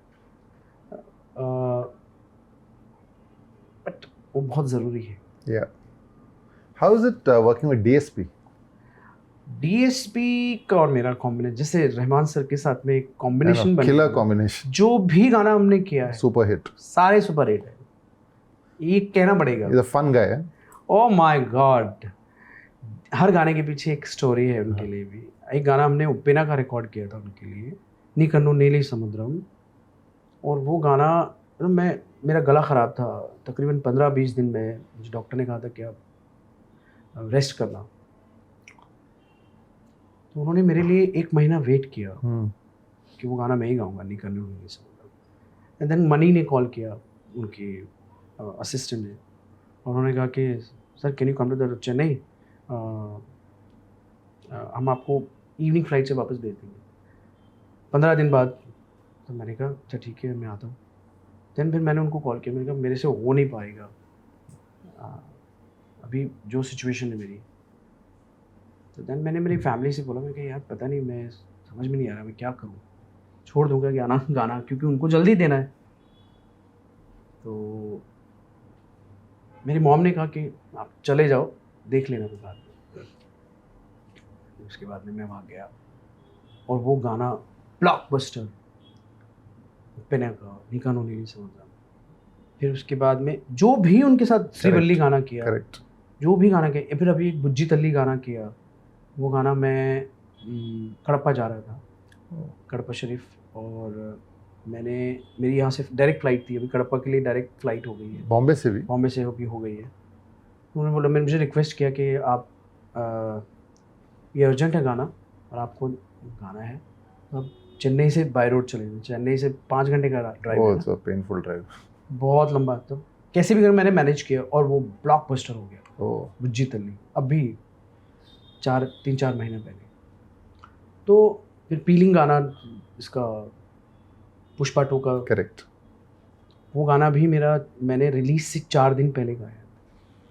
और मैं सारेगामापा कर रहा था, बांग्ला सारेगामापा बांग्ला कलकत्ता में, और मुझे सुबह कॉल आया कि अर्जेंटली वो गाना रिकॉर्ड करना है। तो मैंने आई टुक अ फ्लाइट बाय 7:30 और मैंने रिक्वेस्ट किया जी को कि आप मुझे 6 बजे तक आप छोड़ दीजिए। तो 8:30 का फ़्लाइट था मेरे ख्याल से वहाँ से। सो मैं गया, रात भर गाना गाया, सुबह अर्ली मॉर्निंग वापस मैंने फ़्लाइट लिया कोलकाता के लिए, आया फ्रेश होके अगेन शूट पे चला गया। तो जो वो हमारा एक होता है ना, एक कुछ कंपोजर्स के साथ में आपका एक कॉम्बिनेशन बन जाता है। डीएसपी भी उनमें से नहीं, मैं वो कहने वाला था कि शायद DSP thinks of you as lucky mascot और लकी चार्म, सो यस हो सकता है। करेक्ट। बट जावेद भाई, I want to ask you, हम सबके all time favourite legend status composer Ilaiyaraaja साहब, have you ever done anything with him at all? Yes of course, मैंने अभी रिसेंटली उनके लिए 2 गाने रिकॉर्ड किए back to back, Tamil. Oh, और हुआ ये कि मैं एक गाना गाने के लिए गया था। I just want to know a little कि कैसे आपको वासु जी है ना, वासु हाँ। जी, you know Vasu ji? Yeah I have heard of him. Vasu ji ने मुझे कॉल किया। नहीं, पहले मैं एक काम मुझे ना पहले उत्तम सिंह जी का कॉल आया। हाँ, वो तो उनके साथ ही। तो उत्तम जी ने कहा कि हाँ जी जावेद की हाल है। उनका ही स्टाइल है उनका, मुझे बड़ा अच्छा लगता है उनका स्टाइल। हाँ जी, की कर रहे हो नेक्स्ट वीक? मैंने कहा जी, मैं बताइए आपके राजा जी के लिए कभी गाया है तुझसे? मैंने कहा जी, बड़ी तमन्ना है मेरी, बड़ी मैं गाने की। कह रहे तो ठीक है, आपकी तमन्ना पूरी हो गई है, तो आप नेक्स्ट वीक ना थर्सडे को आप चेन्नई के लिए फ़्लाइट ले लो, इधर आ जाओ। तो इधर ही is there only, he was there. तो मैंने कहा जी ठीक है। अब हुआ ये कि मैं चेन्नई गया। उस श्रीवल्ली की तो अलग कहानी है, राइट। तो पहली बार मैं उनके लिए जा रहा था गाने के लिए, और उसी बीच में मुझे डीएसपी का भी कॉल आ गया कि जावेद हमको ये गाना रिकॉर्ड करना है पुष्पा के लिए। हाँ, वो ये हिंदी गाना है, इससे पहले मैंने उनके तेलुगु गाने ज़्यादा गाए हैं। करेक्ट। तो मैंने उसे रिक्वेस्ट किया, मैंने कहा पहली बार मैं राजा सर के लिए रिकॉर्ड करने के लिए आया, मेरी बड़ी तमन्ना थी। तो वो भी बड़े राजा जी के बहुत बड़े फ़ैन हैं, एवरीवन इज। उन्होंने कहा जावेद आप एक काम करना, उनका गाना गाने के बाद फिर आप मेरा गाना यहाँ पे गाने के लिए आना। मैं गया और वहाँ पे ट्रैक रेडी नहीं था, लिरिक्स रेडी नहीं थे। तो उत्तम जी ने मुझे कहा कि मैं ताज में रुका था वहाँ पे, और ताज में उन्होंने कहा कि आप रेस्ट करो और अच्छे से नींद लो, नेक्स्ट डे मैं कॉल करता हूँ। तो मैंने कहा यार, इससे अच्छा तो मैं डीएसपी का गाना रिकॉर्ड कर लेता। आज तो मैं फ्री हो गया था, मैं शाम में पहुँच गया था। बट देखिए ना, किस्मत में जहाँ जो करना होता है वही होता है। सुबह अर्ली मॉर्निंग मुझे ताज में था, मुझे कॉल आया डीएसपी का कि sir did you record yesterday? तो मैंने कहा अभी कुछ हुआ नहीं है sir, the track is not complete, track is not ready. तो he said okay come to my studio.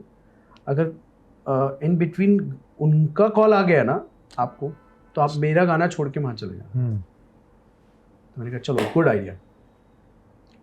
उन्होंने गाड़ी भेजी और मैं चला गया। एंड वी रिकॉर्डेड श्रीवल्ली गाना। श्रीवल्ली में मैं सोचा, मैंने कहा यार मैं वॉइस के साथ में कुछ खेलता हूँ, कुछ करता हूँ। Yeah, composition is also a little. हाँ, It's got a classical bass and. थोड़ा उसमें ना थोड़ा सा कर्नाटिक रंग था। तो हालांकि गाना is a very light song. हाँ, तो बट लेकिन हम हिंदी के लिए रिकॉर्ड कर रहे हैं, तो हिंदी में नॉर्थ के लिए, हिंदी के लिए कर रहे हैं, हिंदी ऑडियंस के लिए, तो थोड़ा सा उसको मैंने कट डाउन किया कॉम्पोजिशन वाइज। बट डीएसपी की एक बात बहुत अच्छी है ना, उन्होंने हमेशा फ्रीडम देते हैं वो एक सिंगर को ना। Okay. तो उन्होंने कहा कि sir do whatever you feel comfortable.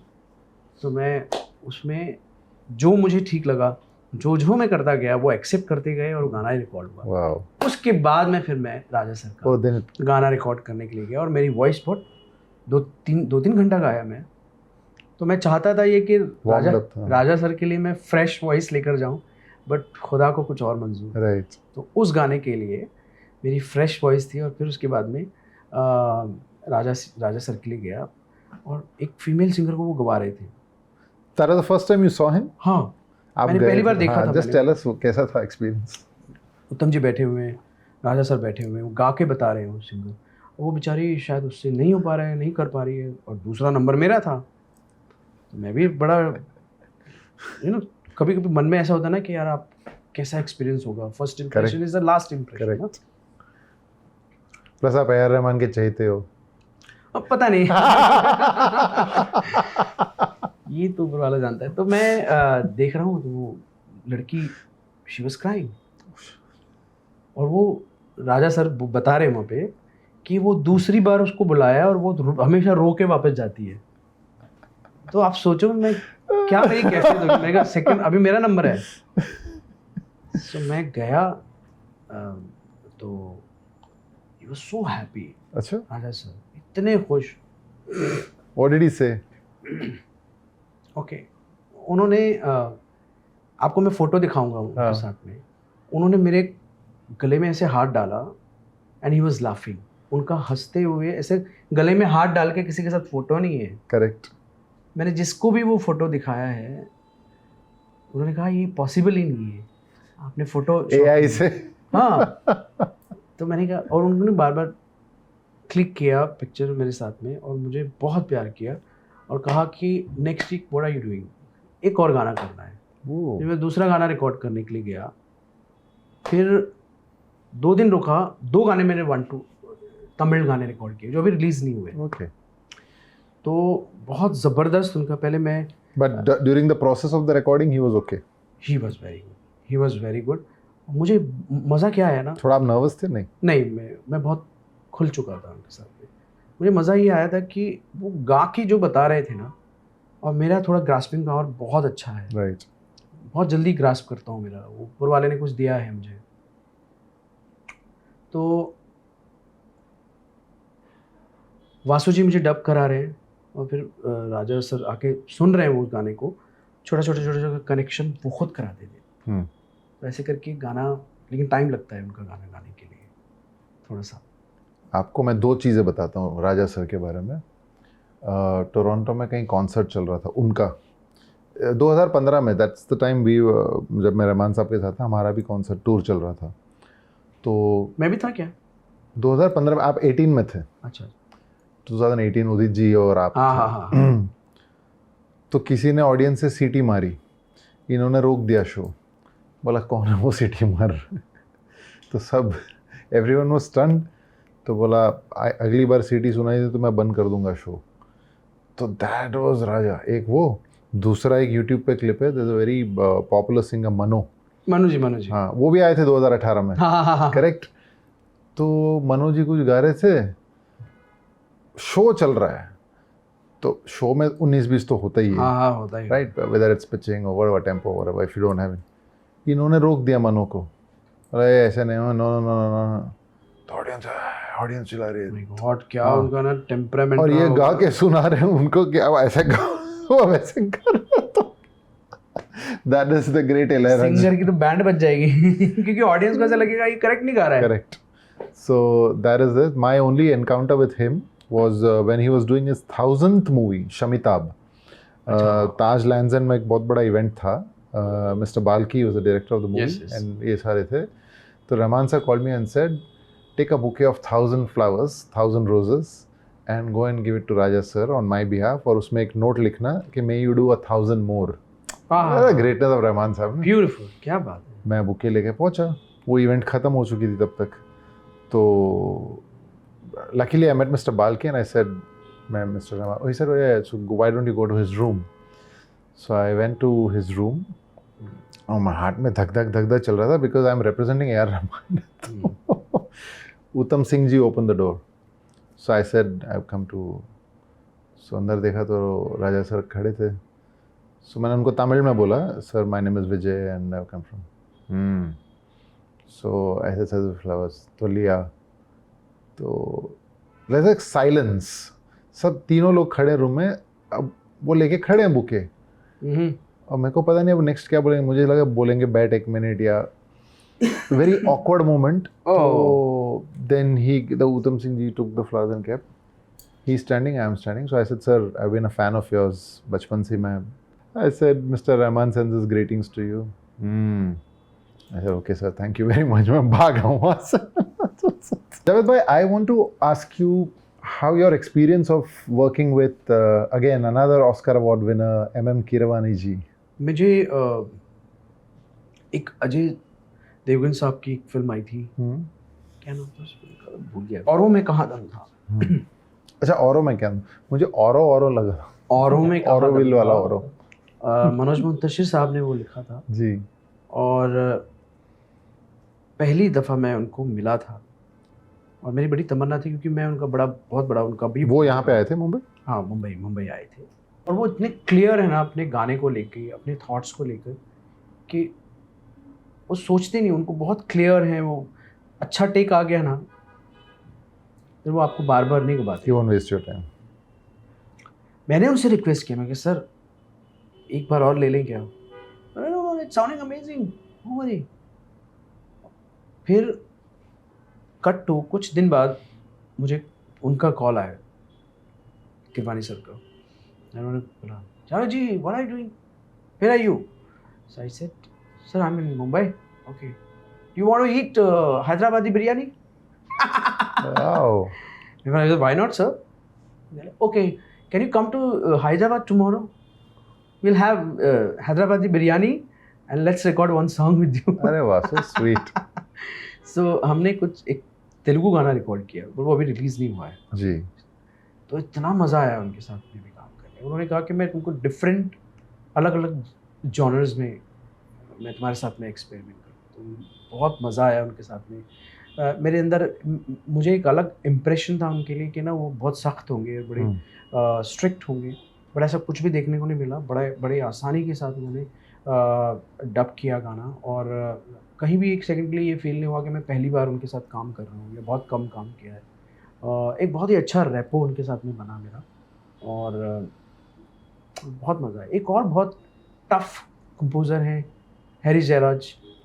हाँ, उनके लिए भी जो भी गाने मैं रिकॉर्ड की वो सारे हिट हैं. कभी ऐसा हुआ है when you do these regional songs कि 2-3 घंटा बैठा स्कैनिंग वैनिंग, मतलब बस कर यार ये बहुत हो गया, मैं जाता हूँ. Have you ever tried to give up on something? Give up तो मैंने कभी किया नहीं, कभी नहीं किया. कभी नहीं लगा ये छोड़ के भागता हूँ, बाद में आता हूँ, देखा जाएगा. नहीं, एक बार ना मुंबई में हुआ था एक बार. हाँ. तो बहुत अर्ली डेज थे हमारे, तो मैंने किसी के लिए गाने के लिए गया था, कंपोज़र के लिए, और मुझे थोड़ा वहाँ पे थोड़ा अनकंफर्टेबल फील हुआ. ओके. बहुत अर्ली डेज़ की बात बता रहा हूँ, जब मैं नया स्टार्ट हुआ था. तो मैं वहाँ पे रुका नहीं, मतलब उस दिन मैंने बिता लिया वहाँ पे. नेक्स्ट डे फिर मुझे बुलाया गया, मैं नहीं गया था. ओके. मतलब इसलिए मैं ये नहीं बता रहा मैं बहुत ग्रेट आदमी हूँ, बट मुझे पता नहीं वो थोड़ा वाइब ठीक-ठाक नहीं लग रहे थे और I was not very happy. But it's never happened because of a song situation or lyrics or थोड़ा सा अप्रोच. हाँ, इस in this particular case the vibe was. हाँ, थोड़ा सा अप्रोच, थोड़ा सा कुछ वैल्यूज़ नहीं थी. हम नए थे, हमारा कुछ किया भी नहीं था, तो थोड़ा वैसे भी डाउन समझा जाता था ना.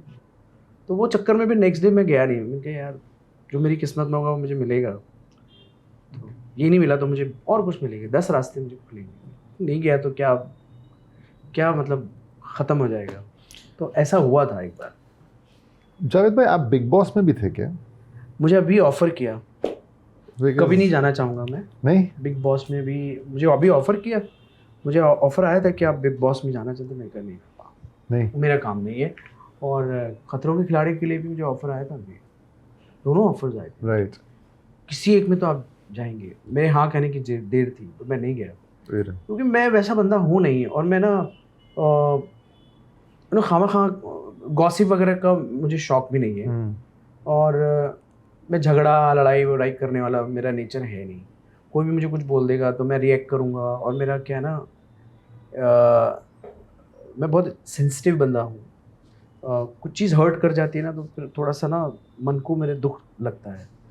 तो मैं ऐसी जगह जाना ही नहीं चाहूँगा कि जहाँ पे इस तरह का माहौल हो। जो 2 साल से ऑफ़र आया था, ओके। पर मुझे ऐसा लगता है कि मेरा थोड़ा बहुत दाल रोटी अच्छी चल रही है, तो मुझे वहाँ जाने की ज़रूरत नहीं है। As an artist, everything that you've been talking about, that you worked with so many composers across India. आपकी personal कोई ambitions as an artist? Do you want to compose, or cut albums or collaborate with somebody? जैसे अभी अरिजीत ने Ed Sheeran के साथ किया। हाँ, मेरा एक काफ़ी एम्बिशंस तो हैं लाइफ में। और मुझे ऐसा लगता है कि मुझे लगता है, मुझे नहीं पता कि दूसरों को लगता होगा कि नहीं लगता होगा, लेकिन मुझे ऐसा लगता है कि मुझे बहुत अच्छे से और मेरे अंदर का जितना मेरा टैलेंट ऊपर वाले ने मुझे दिया है वो 50% और बाकी है, जो एक्सप्लोर होना बाकी है। राइट।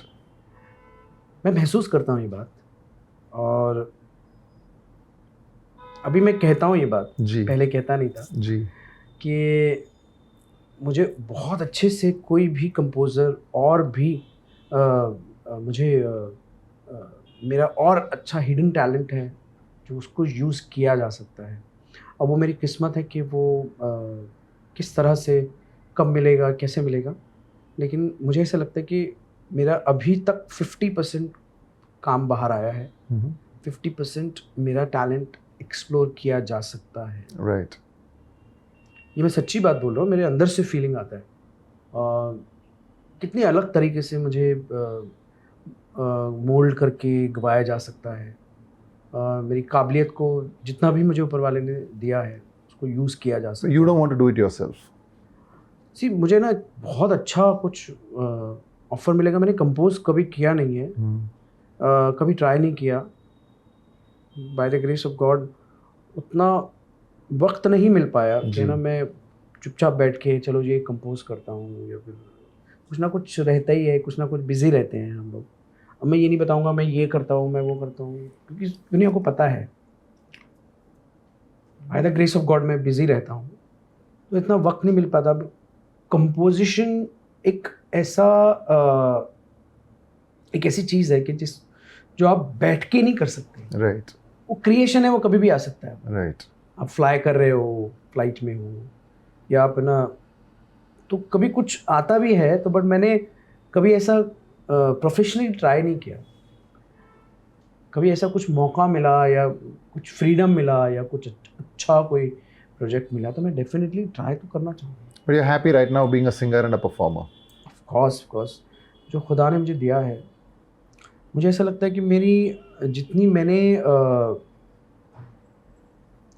स्ट्रगल किया है, जितनी मैंने तकलीफ़ें उठाई, उससे ज़्यादा मुझे ऊपर वाले ने दिया है, ऐसा मुझे लगता है। So I am very very honest and thankful to the god. आपने काफ़ी जगहों पे चर्चा के दौरान you credited your father for backing you always जब आप छोटे थे, to encourage you to believe in your self.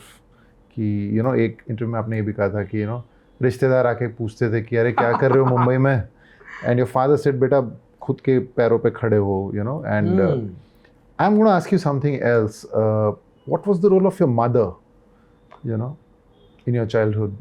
तो मेरी मदर ने, अल्लाह पाक उनको लंबी उम्र दे, उन्होंने मेरे अंदर कभी कोई खामी ही नहीं देखी, खामी इन द सेंस कोई अच्छा ही अच्छा। उन्होंने, हर मदर यही कहती हैं अपने बच्चे के बारे में कि उसका बेटा सबसे बेस्ट है, तो उन्होंने हमेशा सबसे बेस्ट ही माना है मुझे, आज तक मानती है, जी।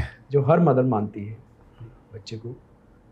उनका एक, उनकी पॉजिटिविटी, उनकी दुआ, उनका ऑरा मेरे इर्द गिर्द, वो मेरे लिए बहुत बड़ा काम करता है। और अभी भी वैसे तो अल्लाह ना करे कभी मैं बहुत ही आस्तिक अपने आप को बहुत मानता हूँ, जी।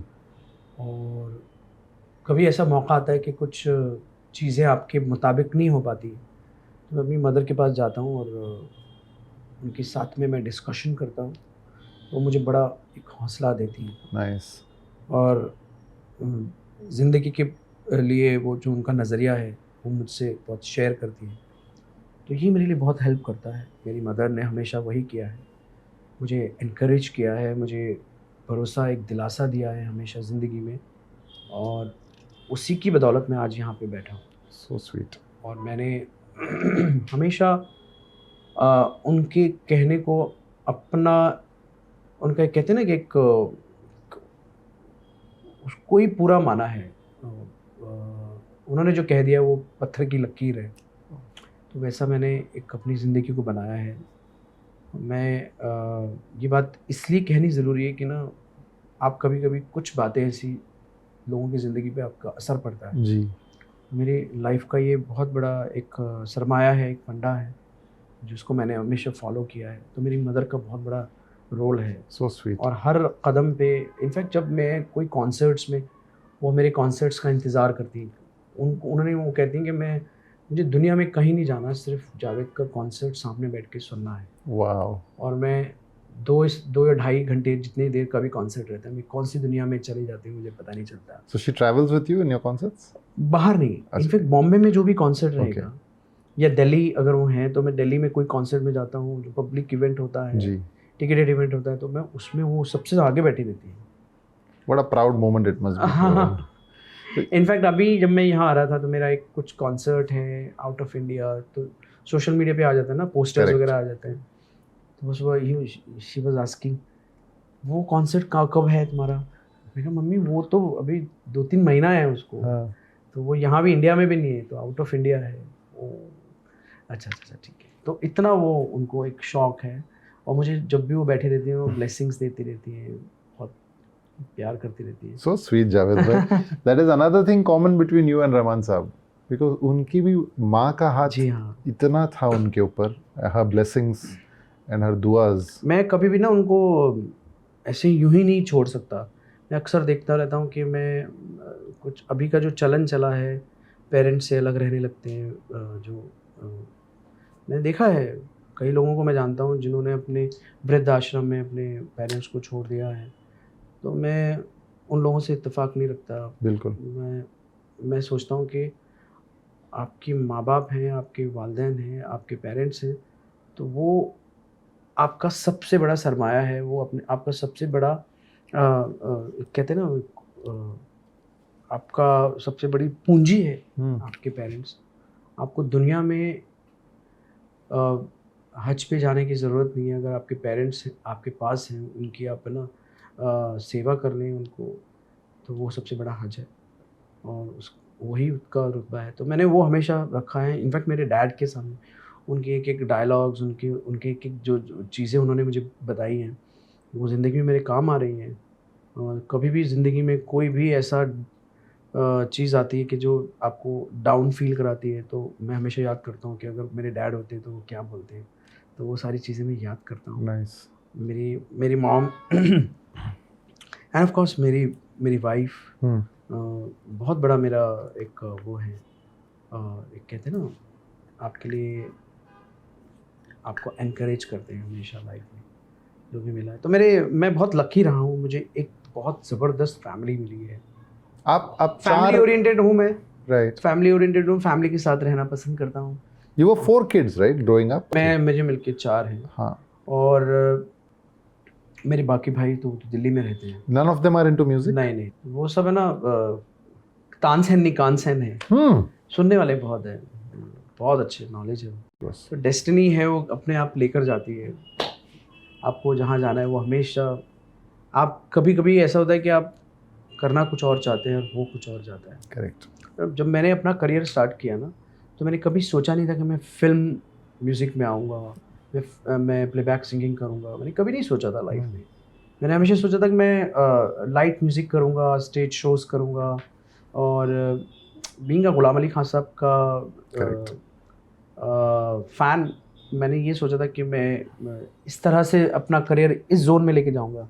तो मैंने सोचा था, वो हुआ नहीं, और मुझे लगता है जो हुआ वो बहुत अच्छा हुआ। बहुत ही अच्छा हुआ। But super, on that note, I want to wish you all the very best, Javed भाई। आप इसी तरह keep entertaining us with your melodious very much. voice, Thank you. and may God bless you with loads and loads of success. Oh my God, मुझे पता नहीं चला कि मैं Thank you interview कर so रहा था, much for podcast कर रहे थे। हम इतना अच्छा कॉन्वर्सेशन चल रहा था।